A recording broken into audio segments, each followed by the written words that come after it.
Hello, it's Oprah. I just want to let you know that this video may contain explicit language that could be offensive to some viewers. The content showcased in this video and channel is meant for comedic entertainment. Viewer discretion is advised. OOWEE! Welcome to Dr. Phil. On today's show, we have a very special guest with us. This guest actually contacted me through his neighbor and longtime friend of mine, Martha Stewart. Martha asked if I could help her friend and neighbor in need. She claims that her skinny friend is losing sleep at night because his conscience is just eating away at him.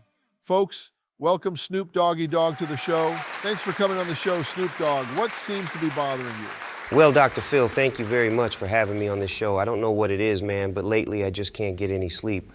To be real with you, Dr. Phil, I'm kind of scared, man. I've never felt this feeling before. Please help. Well, that's very understandable. You see, what you're feeling is an emotion that you have never felt before. So it's coming as a shock to your internal system. Now brace yourself. This emotion that you're feeling is what we humans call a conscience. But don't panic, my friend. I'm glad you've come here so I can help you through this difficult time together. I promise we will get through this. Thanks, my friend. I don't know what I would do without you.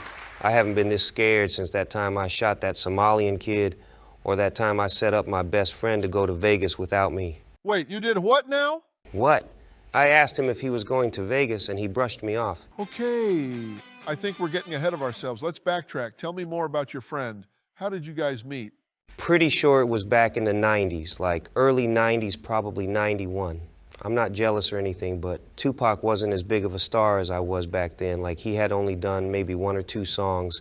Brenda's Got a Baby and some other songs people don't really know, but, you know, he was more like an underground rapper. Me and Dr. Dre were in the recording studio one day recording when Suge Knight walked in, and him and Dre went on and on about how they should sign Tupac to our label because everyone at Death Row knew Dr. Dre and I couldn't write music if our lives depended on it. He sounds like a smart man. Imagine me sitting there for over an hour listening to these niggers go on about how Pac was a ghetto poet, and him writing for us would definitely make us sound more real to the streets. He does make a compelling argument. These 2 niggas went on and on about how much both Dre and I sucked. Ha, I told you. Oh, sorry, my bad. You were saying? So after listening to them brag about Pac for an hour and a half, I wasn't jealous or anything, but I was like, fuck that. We ain't bringing Tupac here. Why? So people can stop buying my albums and Pac can steal my side chicks? No way. Is it safe to say that you have been and still are living in Tupac's shadow? Man, fuck you and your overgrown mustache and bald head. Hey, bitch, calm your titties down. We are on a live show, for God's sake. I don't know where people get the notion that I was jealous of Tupac. You know, when Tupac died, I used to only say good things about him because I was trying to milk off his fame a bit. Wow, what a jealous bitch. Huh? I mean, wow, you are rich. But now that he's dead, I don't need to hold my tongue. If Tupac was so great, why did he steal Brenda's Got a Baby from my cousin Donald? What are you trying to say, that Tupac stole that song from Donald Trump? Donald Smith, his rap name is Little Half Dead. He used to help me with my albums. I refused to let him join the Dog Pound, so he took his mixtapes to Tupac, hoping he would sign him to the Outlaws. That's what Donald told me, that Pac stole his song from the mixtape he gave him. Yeah, right. Tell me, what else were you up to? Well, let's see. I was cheating on my wife on a regular basis. I started a cocaine addiction and was stealing most of my music from up-and-coming rappers. Sorry to cut you off. Let's talk about your Cuban compadre for a second, shall we? Oh, yeah, well, you know... Well, the reason I'm asking, everyone assumes, myself included, that you prefer marijuana, not the white powdery stuff. Bro, how do you think I stay so damn skinny? Unlike Tupac, who stole that one song from my cousin. Can you believe he would steal from my cousin? That's just wrong, bro. And when I wasn't stealing songs from other people's mixtapes, I was single-handedly responsible for starting the East Coast-West Coast beef. Well, I can't take all the credit, Biggie helped. Everyone thinks it was Tupac that started this whole thing. Nope, it was me, it was your boy. Actually, now that I think about it, it wasn't actually all my fault. It was that fat ass that started it. He shot up my trailer for no reason.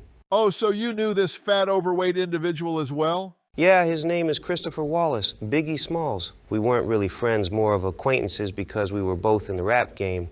He was actually more of Tupac's friend than mine. To be honest, I wasn't really a big fan of this fatty. You should see him. He had the biggest droopy eye you'd ever seen. I actually dissed him in a mixtape one day about it. Maybe that's why he didn't like me that much. Who knows, man? What did you do to make this fat individual so upset at you? You know, I couldn't really tell you, to be honest. Maybe it had something to do with the music video I made, where I was stomping on buildings and destroying New York City. I have to be honest with you, Snoop. My kids love your music, and I'm sure they have listened to almost all of your songs. But what I didn't know is that you made a song dissing Biggie Smalls. You even went as far as to make fun of his lazy eye. Why would you do such a thing? Actually, now that I think about it, it's actually Tupac's fault, because he's also on that track dissing Biggie and the East Coast with me. So yeah, I'm sure he influenced me, as he's done many times in the past. He was a negative influence on me, Dr. Phil. Is that right? You know, I never even used to use the word bitch until I met Tupac. Let me stop you there for a second, Snoop. You see, this is a common problem, an issue I see amongst young men. I've noticed that they're always referring to their women as bitches. But in my professional opinion, they are using that word out of context. Now, I want to be very clear about this. There's absolutely nothing wrong with calling your wife a bitch when you guys are in your bedroom about to get intimate. In that scenario, I actually highly encourage it. In fact, Robin is the one that brought me onto this idea that when in bed with Robin, it is my job and duty as her husband to call her a bitch and to treat her like one. But out of the bedroom, that's just wrong. Make sense yet? You see, Robin is a real freak in the bedroom. She likes it when I slap her around and call her the B word. But I would never call her a B word out of the bedroom. I'm a gentleman after all. I can't afford a divorce. Do you know how much of my hard-earned Oprah Winfrey's money I've spent on her face? Bro, you wouldn't believe me if I told you. You mentioned earlier that you sold your soul, I believe. Is that right? Tell me more about that. Let's be real, Dr. Phil. In our industry, who hasn't? Ha ha ha ha ha. Yeah, I guess you're right. Sometimes I wonder if Robin has sold her soul, but there's no way with all of that plastic surgery to find out. Yeah, I mean, everybody else I know in the music industry and in Hollywood doesn't have a soul. So what difference does it make if I have one or not? In fact, it actually furthered my career. I started getting way more movie roles when I made that music video where Lucifer's sitting by my bedside asking me to sell my soul. Have you seen it? No, but it doesn't surprise me.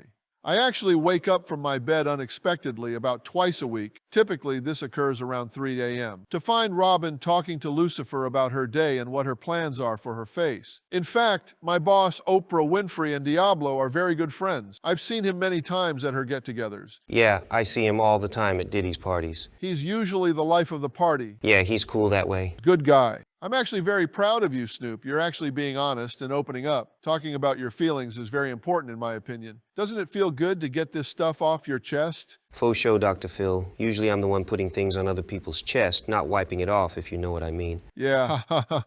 It's great. Ever since Instagram, I can just go on there to message 18-year-old Insta thoughts. I'm honestly sick of these dirty groupies telling people I need 5 Viagra pills just to get my dick hard. I hear that. It's actually 4 pills. Get your facts straight, hoes. That's why I always live by the motto that you can't turn a hoe into a plastic-looking housewife. It does come with a downside, though. These Instagram girls are quick to expose your dirt, like that Selena Powell who told the whole world I got coke dick. Wait, coke dick? For those of us unaware of this phenomenon called coke dick, can you tell me more about it? You remember earlier I said that people assume I smoke weed, but I'm actually more into the powder? So after many, many, many years of partaking in the white stuff, I find it very difficult to get a hard-on without 4 pills of Viagra. That's actually gross. Let's talk about something else. Tell me more about your friend, the one's shadow you live in. So you know how I've been telling everyone that I'm responsible for bringing Tupac to death row? No, tell me about it.